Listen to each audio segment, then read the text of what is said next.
두 선비가 우국 충정의 심정으로 나란 일을 논하니 송강별곡. 출근길의 뉴스파이팅 배승입니다. 4부 시작합니다. 제가 목이 메이네요. 두 선비를 모시고 있는데 송영훈 국민의힘 대변인, 강성필 국민의 소통위 부위원장 두 분 함께합니다. 안녕하세요. 반갑습니다. 네, 안녕하세요. 송영훈입니다. 제가 이 노비 신분이다 보니까 선비님들을 모시고 목이 메이네요. 죄송합니다. 왜 이러죠? 오늘 첫 질문부터 바로 들어가 보도록 하겠습니다. 정치권이 일본 오염수 방류 1년을 맞으면서 연일 친일 공방이 격화되고 있습니다. 일부에서 처리수라고 하는데, 민주당은 지하철 역사와 전쟁 기념관에서 독도 조형물이 철거됐다면서 정부가 독도를 지우고 있다, 이런 의혹을 제기했습니다. 근거가 있다고 보세요? 요거 제가 좀 먼저 말씀드릴게요. 말씀하세요. 지금 정부 여당에 무슨 독도 지우기 같은 뭐 플랜, 계획, 음모, 프로젝트 이런 게 있다고 하면 아마 저 같은 사람부터 여당 대변인을 그만두게 할 겁니다. 왜냐면은 제가 본 적이 독도입니다. 경상북도 울릉군 울릉읍 독도 이사북길 63번지가 제 본적이에요. 거기가 어디냐면은 우리 국토의 최동단인 독도 동도에 있는 독도 등대입니다. 그래요? 이게 우리 시민들께서 독도에 대한 실효 지배를 조용하게 강화하자라는 차원에서 독도로 본적을 옮기자는 시민운동이 있거든요. 우리 청취자들께 알려드리면은 본적은 우리가 옮길 수 있습니다. 그래서 그 인터넷으로도 가능하고요. 저는 그 운동에 동참해서 본적을 독도로 옮겼고, 제 아들도 출생신고를 할 때 독도를 본적으로 출생신고를 했습니다. 그래서 2대가 지금 본적이 독도인데, 자, 정부 여당의 독도 지우기 같은 어떤 계획이 있으면 저 같은 사람이 지금 여당 대변인을 하고 있겠습니까? 바로 그만두게 하겠죠. 그러니까 그걸로 제가 깔끔하게 가름해서 말씀드리고요. 독도가 지운다고 지워집니까? 우리 대한민국의 고유한 영토이고 우리가 공고하게 실효 지배를 하고 있고 또 우리 국민들 마음속에 살아있는데 이렇게 있지도 않은 독도 지우기를 프레임을 씌우는 것은 맞지 않다라는 말씀드립니다. 민주당에서 독도 지우는 게 아니라 독도로 본적을 옮기자, 이런 운동을 하는 게 차라리 낫지 않겠어요? 이거 들어보니까 정말 좋은 것 같아요. 훌륭하시네요. 이거 전 몰랐는데 정말 의미가 없잖아요. 있는 것 같아요. 근데 이제 약간 과하게 왜곡된 면이 있는 것 같습니다. 어떤 게요? 제 민주당이요. 대통령께서 설마 독도 파시겠습니까? 팔 데도 없고요. 근데 이제 이렇게 이해를 좀 해주시면 좋겠어요. 저희가 독도 지우기라는 표현보다 사실 이제 이 윤석열 정부가 일본 정부를 향해서 우리가 받을 건 받고 또 해줄 건 해주고 또 서로 교류하고 협력하고 긍정적으로 나가는 건 좋은데 정말 그렇게만 되고 있는 것이냐에 대한 지적을 하는 것이죠. 그러니까 많은 국민들과 지지자들이 이런 생각을 하세요. 그러니까 뭐 예를 들어서 뭐 사도 광산에 대해서 강제동원이라는 표기가 없어진 것도 사실 우리가 동의해줬다고 일본 언론에서도 얘기를 하고 있잖아요. 그리고 또 과거 얼마 불과 전에 중일맘 얼마나 대한민국을 뜨겁게 달궜습니까? 김태호 국가안보실 차장, 이분이 계속해서 국가안보실장들은 바뀌지만 계속해서 그 자리를 지키고 있고 또 대통령의 안보 외교 안보의 과외 선생님이라고 부르시는 분인데, 이분의 인식을 보면은 우리가 일본에게 수십 번 사과를 받아가지고 피곤할 정도라고 하잖아요. 근데 저희 국민들의 정서를 보면 우리가 수십 번 그렇게 사과를 받아서 피곤할 정도로 사과를 받았나에 대해서 의문이 있는 거예요.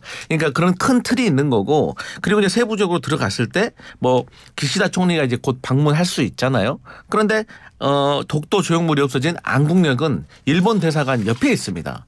그리고 이제 잠실역이라든지 그다음에 광화문역이라든지 이런 데는 롯데타워가 있고 뭐 광화문역에 많은 일본인 관광객들이 있어서 아무래도 혹시 기시다 총리가 방한하는 것에 있어서 눈치 보는 것이 아닌가라는 어떤 염려가 있어서 거기에 대해서 이제 야당이 지적하는 거지, 절대로 뭐 독도 지운다고 말씀하신 대로 지워지겠습니까?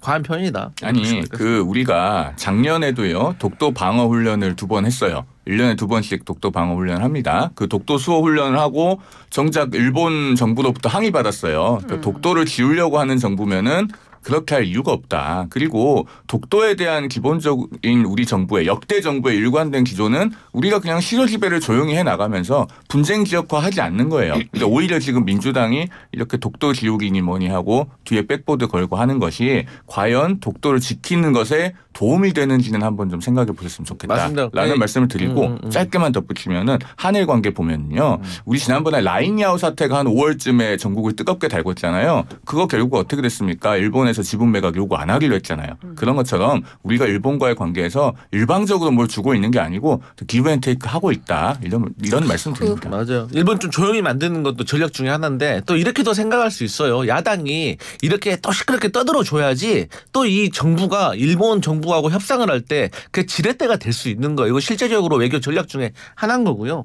그다음에 말씀하셨지만 이 86년도부터 시작된 이 독도 지키기 수호 훈련이 2003년부터 1년에 2번씩 있었습니다. 그런데 이제 이 독도 훈련과 관련해 가지고 비공개로 한다는 거죠. 그리고 이번에는 해병대가 상륙하는 훈련은 없었어요. 그러니까 이런 것들을 꼭 우리가 그 훈련을 하게 되면 일본에 서한 보내는 것도 알고 있습니다. 근데 우리 땅에서 우리가 하겠다는데 걔네들이 서한 보내는 게 문제입니까? 그래서 저희 이런 점이 있다는 것을 야당이 지적하는 게 때로는 지렛대가 될 수도 있다. 이런 말씀 드리겠습니다. 근데 좀 이런 것도 있는 것 같아요. 이재명 대표가 아프시잖아요. 코로나19로. 그래서 이제 병상에 있는데 사실은 독도 조형물이 없어진 지도 철거한 지도 그 국민들은 잘 모르셨을 텐데 그런 지적한 부분뿐만 아니라 사실은 그게 독도 그 전쟁기념관에서는요. 방산 장비 그리고 병역 전문가 관련 전심을 다른 6개도 같이 이제 철거가 됐단 말이에요. 근데 유독 독도만을 찍어서 한다는 거 좀 정치적인 의도 있다고 봐야 되는 겁니까? 사실 지금 정치적인 의도가 있는 것처럼 보이는 것이 최근에 가짜 뉴스도 올라왔었어요. 네. 그 국립중앙박물관에는 원래 독도 조형물이 없었는데 국립중앙도서관인가요? 네. 없었는데 거기도 원래 없었던 것을 있었는데 없었다는 가짜 뉴스가 올라와서 그렇군요. 인터넷을 굉장히 뜨겁게 달구다가 이제 그 주최 측에서 원래 그런 거 없었다라고 이제 설명을 한 상태인데 지금 그런 걸로 봤을 때는 일종의 독도 지우개에 대해서 프레임을 씌우려는 작업이 있는 게 아니냐라는 의구심은 다분히 드는 상황이죠. 그러긴 말입니다. 근데 저희 야당이 지적하잖아요. 그러면은 그것을 조금 없애려고 하다가도 지적받고 또 다시 닦아가지고 갖다 놓을 겁니다. 그래서 그런 긍정적인 효과가 있을 겁니다. 알겠습니다. 다음 뉴스 한번 넘어가 보도록 하겠습니다. 국민의힘이 정부와 의료계의 갈등을 중재하기 위해 2026년 의대 정원을 보류하자 이런 중재안을 낸 것으로 알려졌는데 대통령실은 이런 여당의 제안을 거부한 것으로 알려졌습니다. 의정 갈등 해법을 놓고 당정 간 엇박자가 감지되는 모습이다 이렇게 평가되고 있는데 어떻습니까? 아직은 지금 정부와 여당이 이 의료 문제 해법에 대해서 계속 논의 중인 상태라고 봐야 되겠죠. 네. 그렇기 때문에 이제 최종적으로 어떻게 될지는 지켜봐야 되는 것이고 어제 한동훈 대표가 얘기하기를 그 과정을 모두 공개를 하면 오히려 실용적인 결과가 안 나올 수 있기 때문에 그 공개는 하지 않겠다라고 얘기를 했어요. 그러면 이제 물밑에서 여러 가지로 문제를 풀어나가고 있는 그런 상황으로 보입니다. 그래서 아직 엇박자다 뭐다 하는 것은 좀 판단하기 이른 시점인 것 같고요.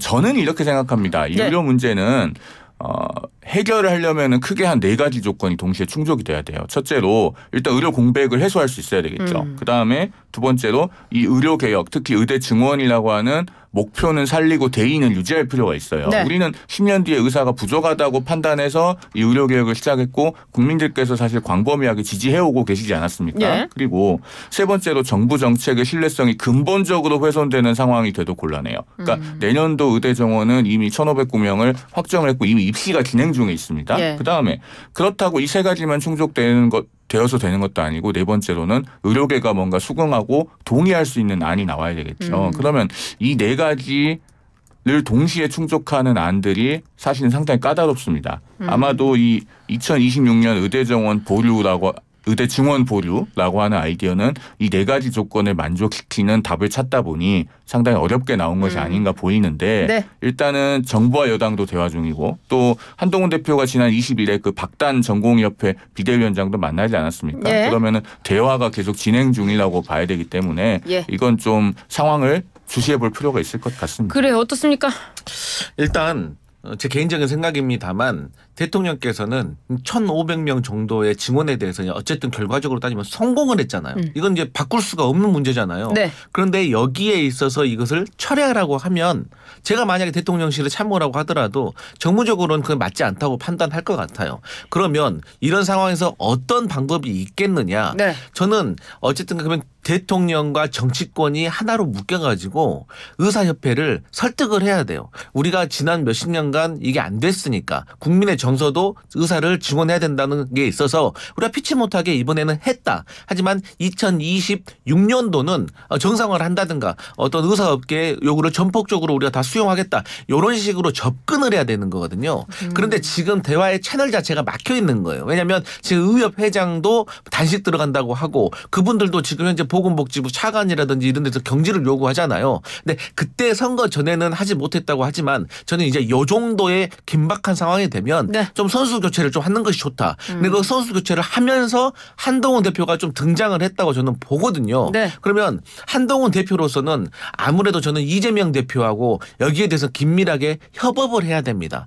그리고 그래서 대통령식을 압박할 수 있어야 돼요. 그래야지 이것은 여당과 야당의 의견이 갈리잖아요. 그 부담을 한쪽이 지게 되기 때문에 이 부담은 나눠 가져야 된다. 여기에 정말 여야가 없이. 그래서 저희 이제 민주당의 고민은 뭐냐면 만약에 이 중재안이 어쨌든 있어야 되는 거 아니에요. 근데 이 중재안이 좀 난감하다는 거예요. 그러니까 중재안이 있어야지 대통령도 설득하고 의사들도 설득하는데 지금 핵심 키워드는 의사업계도 어쨌든 당장 이걸 처리하라는 거잖아요. 2025년부터. 그래서 요거를 조금 한동훈 대표가 이재명 대표하고 이렇게 긴밀하게 협업을 해서 네. 중재안을 같이 만들어내는 것이 저는 현실적인 방법이다 이렇게 생각합니다. 그래요. 알겠습니다. 한동훈 대표와 이재명 대표가 회담이 비공개 방식으로 진행될 전망인데요. 추석 연휴 이전에 만난다고 하는데 이제 회담에 오를 의제 어떤 게 있을까요? 이재명 대표가 본인의 말씀을 지키면 되겠죠. 어떤 거죠? 먹사니즘을 늘 얘기하고 있지 않습니까? 네. 그러면 먹고 사는 문제가 중요하다고 말로는 그렇게 하시는데 사실은 이재명 대표 일기 체제에서 민주당이 뭘 했습니까? 계속 탄핵 특검 청문회에만 몰두해 왔거든요. 예. 그러면 이제 그런 정치에서 벗어나서 정말로 이제 그 탄핵 소추도 좀 철회하고 그만하고 예. 그다음에 특검법에 대한 집착도 좀 내려놓고 예. 그다음에 청문회 그동안 많이 했잖아요. 예. 이제 좀 그만하고 그러면서 정말 민생에 대한 의제들만 가지고 회담을 하자고 하면 국민의힘에서 반대할 이유가 뭐가 있겠습니까? 어떻습니까? 뭐 의제가 될까요? 그러기 위해서는 한동훈 대표께서 약속하신 해병대 특검안에 대해서 네. 두 가지를 좀 해 주셔야 돼요. 첫 번째는 뭐냐? 저희도 이해한다니까요. 한동훈 대표가 민주적인 의사 절차를 통해서 당내에 설득하는 거 이해하겠다 이거예요.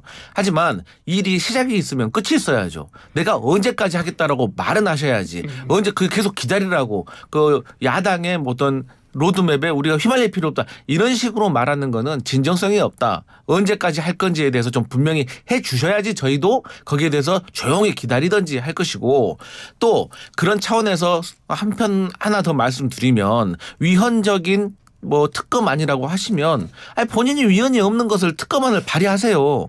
원래 이 협상이라는 것은 서로 각자가 가진 카드를 가지고 만나서 카드 딱 꺼내놓고 거기에 대해서 서로 조율을 하는 거거든요. 근데 나는 그 미천을 안 내놓으면서 너희만 이렇게 해라 하는 것은 옳지가 않다. 그래서 저희 민주당도 한동훈 대표를 응원한다. 그리고 한편으로는 여당의 그 의원들을 설득하는 시간보다도 대통령과 독대를 통해서 대통령 한 분을 설득하는 것이 훨씬 효율적이고 현실적이지 않나 이런 생각해 봅니다. 법안 발의는 국회의원들이 하는 거죠. 그러니까 당연히 당내 의원들을 한 사람 한 사람 만나서 의견을 충분히 듣고 그다음에 설득하는 과정을 거쳐야 되는 거고 한동훈 대표는 지금도 의원들을 개별적으로 만나고 있습니다. 그리고 기한을 말씀하셨는데 아니 왜 국민의힘이 민주당에다가 기한을 신고를 해야 됩니까? 저는 국민의힘이 왜 민주당에 신고를 해야 됩니까? 이해가 안 되고요. 자, 박찬대 원내대표가 지난번에 일주일 안에 답하라 열흘 안에 발의해라 이랬잖아요. 네. 이게 정치의 예양에 맞는 겁니까? 저는 그런 사례는 정말 듣도 보도 못했고 그렇게 해서 얻은 게 뭐가 있습니까? 국민의힘에서 발의를 하겠다고 이렇게 나서게 됐나요? 아니면 국민의힘 의원들이 동조를 하게 됐나요? 그냥 허공에 대고 그 주먹을 휘두른 것밖에 안 된다. 그런 말씀을 드리고 민주당이 정말로 대법원장 추천 특검안을 진정성 있게 받을 생각이 있으면 사실 민주당은 지금 국회의원이 170명이나 되고 이재명 대표가 말 한마디만 하면은 전원이 다 서명해가지고 법안 발의하잖아요. 오늘이라도 국회의원과 가서 수정안을 제출하시면 됩니다. 그리고 늘 해왔던 것처럼 법사위에서 의결하고 본회의도 사실 단독으로 통과시킬 수 있잖아요. 하시면 되는데 안 하면서 자꾸 국민의힘에 공을 떠넘기고 있다는 거예요. 그러면은 이 대법원장 추천 특검안에 대해서 민주당이 수용을 하겠다고 하는 것도 과연 진정성이 있는 것이냐, 이 부분 되묻지 않을 수 없습니다. 그래요? 그 민주당이 시키는 거라고 생각하지 마시고 한동훈 대표께서 국민한테 약속했으니까 국민들이 지켜보고 있으니까 국민한테 약속한다고 생각하시면 됩니다. 좀 추가로 여쭤볼게요. 네. 그 방금 전에는 이제 한동훈 대표 응원한다고 하셨는데 박찬대 대표가 실권이 약한 반바지 사장? 이런 표현을 썼어요. 그러니까 또 국민의힘 장동혁 최고위원이 한 대표가 반바지 사장이면 민주당 실세는 개딸이니 이재명 대표는 핫팬츠 사장이다 라고 맞받아쳤습니다. 이거 무슨 말일까요? 사실 이제 협상을 하려고 하는, 협치를 하려고 하는 이런 상황에서는 그런 말은 좀 과하죠. 그런데 이제 박찬대 원내대표로서는 어쨌든 법안을 책임지고 있는 책임자로서 이것을 저희가 언제까지 기다려야 되냐라는 의문이 있는 거예요. 그렇기 때문에, 그리고 또 26일 날까지 하라 했을 때 저희 한동훈 대표가 26일까지 할 거라고 생각 안 해요. 하지만 저희 나름대로는 이제 기다리고 있다가 안 되면 뭐 상설특검법이라도 발의해야죠. 대통령께서 거부권을 발휘할 수가 없는. 그래서 저희는 그런 입장이 있다는 것. 그리고 다시 한번 말씀드리지만 제가 대학 다닐 때 당구장 가잖아요. 그럼 저 당구 잘 못 치니까 항상 당구비를 주머니에 넣고 가는데 꼭 당구비도 안 가져오고 당구 치자고 하시는 분들이 있어요. 잘 치나 보죠. 잘 치지도 못해요. 그런 분들이. 그래서 결론은 제가 다시 말씀드리지만 저는 그 한동훈 대표께서 저희 민주당이 응원하고 있으니까 좀 더 힘을 내셔서 빨리 설득을 하시고 또 설득하시기 전에 국민 앞에 제가 언제까지 하겠습니다라고 하고 안 되면 깔끔하게 그때까지 해서 안 되면 사과하시라. 그렇게 넘어가는 게 좋을 것 같습니다. 그러니까 민주당에 지금 중요한 모순이 있는데요. 무슨 뭐 바지 사장이니 반바지 사장이니 그 입에 담기도 민망한 폭언들을 하시는데, 자, 그렇게 권한이 없는 대표면 왜 만나러 옵니까? 회담 제안은 이재명 대표는 왜 했어요? 바지 사장, 반바지 사장이라면서. 그러니까 사실은 민주당의 무슨 수석 최고위원이니 그 밖에 주요 당직을 맡고 계신 분들께서 사실은 이재명 대표를 욕되게 하는 말씀들을 하고 계세요. 자가당착인 거예요. 그러니까 정치에서 예양을 지키는 것은 결국은 자기 자신에게 좋은 일입니다. 지금 민주당의 날선 언어들을 늘 말씀드립니다마는 한번 되돌아보시기 바랍니다. 그래요. 이 정치 활동에 복귀한 김부겸 전 국무총리가요, 이재명 대표를 향해서 유연한 리더십을 보여야 한다. 강성 지지층만 보면 안 된다. 이런 취지로 이야기를 했는데, 이 대표가 전당대회에서 85% 득표율로 연임한 것에 대해서도 국민적 감동을 주기는 어렵다. 이렇게 평가를 했습니다. 대선 준비를 하는 걸까요? 그럼요.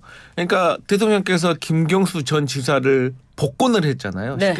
그렇기 때문에 이게 이제 최초에 복권되기 전에는 이제 친명 대 친노 친문의 어떤 1대1 구도의 갈등이 생겨서 분열이 되지 않겠냐라고 했는데, 저는 그때부터 말씀을 드렸었지만 이 김경수 전 지사가 복권됨으로 인해서 김경수가 김부겸 손을 잡고 나오고 김부겸이 김동연 손을 잡고 나오고, 그래서 민주당의 앞으로 대선 후보군이 다양해지고 대선 후보로 가는 경쟁이 조금 다양해질 것이다. 그런 측면에서 이제 김부겸 전 총리께서 나름대로의 지금 현 상황에 대해서 지적을 하신 건데, 저는 이 부분에 있어서 이재명 대표가 겸허하게 받아들일 필요가 있다고 생각을 하고, 또 당내에서도 계속 그렇게 생각합니다. 저희 민주당의 이번에 전당대회 과정을 봤을 때 사실 우리가 국민의힘의 전당대회와 비교를 했을 때 사실 흥행이 되지 않는 건 사실입니다. 물론 내용면에 있어서는 썩 그리 부럽지는 않지만, 근데 그런 차원에서 봤을 때 이재명 대표도 당내에서 좀 해볼 만한 사람들과 제대로 경쟁을 해서 그 경쟁 속에서 승리해서 대선 후보가 되어야지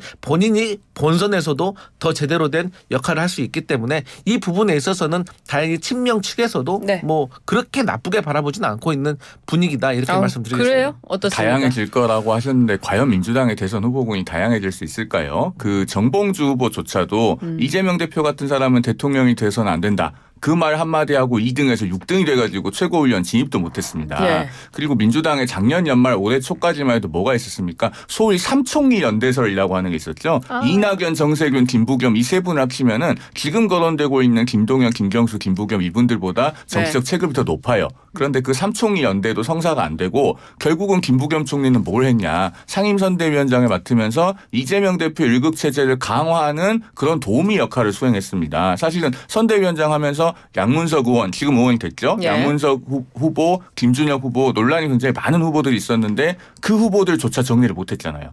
그게 김부겸 그 전 총리의 한계이기 때문에 글쎄요. 그 김부겸 총리가 이재명 대표를 향해서 국민적 감동을 주기 어렵다라고 말한 부분은 충분히 설득력이 있어요. 이재명 대표가 분명히 겸허하게 들어야 되는데 네. 그러나 김부겸 전 총리의 이 말도 저는 국민적 감동을 주기는 어려울 것이다. 네. 그렇게 봅니다. 알겠습니다. 근데 과거에 그 말씀하시던 그 3총리는 체급이 높았죠. 지금 현역 정치인은 뭐 거의 존재 가치가 사실 지금의 삼김, 김경수, 김동연보다는 낮잖아요. 그래서 저희 민주당에서 뭐 지켜볼 일이지만 그리고 이제 민주당의 지지자들이 이제 정봉주 후보에 관련해 가지고는 어쨌든 뭐 이재명 대통령이 돼서는 안 된 사람 이 말도 많이 파장이 있었지만 제일 큰 건 저는 이분이 최고위원은 만장일치제다. 저는 이게 큰 거라고 생각을 해요. 지금 저희가 결집을 해서 여당을 견제해야 될 상황인데 이분이 최고위원 들어가셔가지고 오히려 각을 세워서 분열이 일어날까 봐. 원래 병법의 기본이 아군은 결집하고 적군을 분열시키는 건데 그런 차원에서 결과가 나왔다. 저는 그렇게 보고 있습니다. 그래요. 민주당의 앞으로 상황 어떻게 될까요?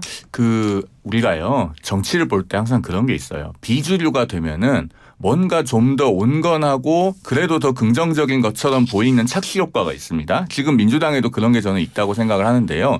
친명이 워낙에 강경하다 보니 극소수파가 된 친문에 대해서는 뭔가 조금 더 우리가 온정적인 생각 들고 저 사람들은 상대적으로 온건하겠지라고 느끼는 경우가 있어요. 사실은 그게 착시 효과입니다.